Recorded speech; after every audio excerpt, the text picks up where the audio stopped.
Planning to go to the mystical Dinagat Island? Ito nga pala yung quick travel guide kung paano kayo makakapunta doon at kung magkano yung mga possible na expenses nyo. First, nagbook kami ng ticket from Manila to Surigao. Wala kasing direct flight papuntang Dinagat Islands. Pinakamalapit na pwede mong puntahan na airport is yung Surigao. Kung medyo mahal naman yung ticket dito sa Surigao, ay pwede ka rin doon sa mga ibang airport katulad ng Butuan, pero mag-a-add lang ng another 2 to 3 hours papunta dito sa Surigao. Pagdating nyo naman dito sa airport sa Surigao, ay sasakay kayo ng tricycle or yung tinatawag nating bao-bao papunta dun sa port. Yung port ay tinatawag nilang Magsaysay Port. 120 pesos yung binayaran namin dito. Sumakay nga pala kami sa labas ng airport para mas maging mura pa yung tricycle na biyahe dito. Pagdating naman sa Magsaysay Port, kung saan nandito yung signage ng Surigao, ay magbabayad naman kayo ng 260 pesos para dun sa barko. Sasakay kayo ng barko na papunta sa San Jose. Tapos yung travel time naman nito ay magti-take ng 1 hour to 1 hour and 10 minutes. Then after, kapag nandito ka na sa San Jose, wag mong kakalimutan na i-take note yung biyahe pabalik naman dun sa Surigao. In our case, medyo nag-relax kami. Akala namin may biyahe pa ng 1 p.m. Wala pala. So nag-antay pa kami ng last na boat na magtatakbo ng 3:45. Ang tagal lang inantay namin.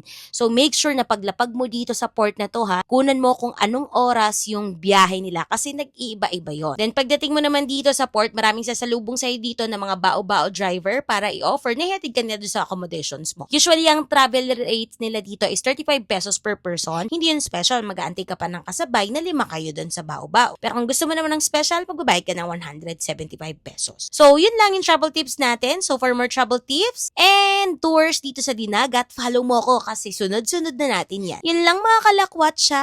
Bye!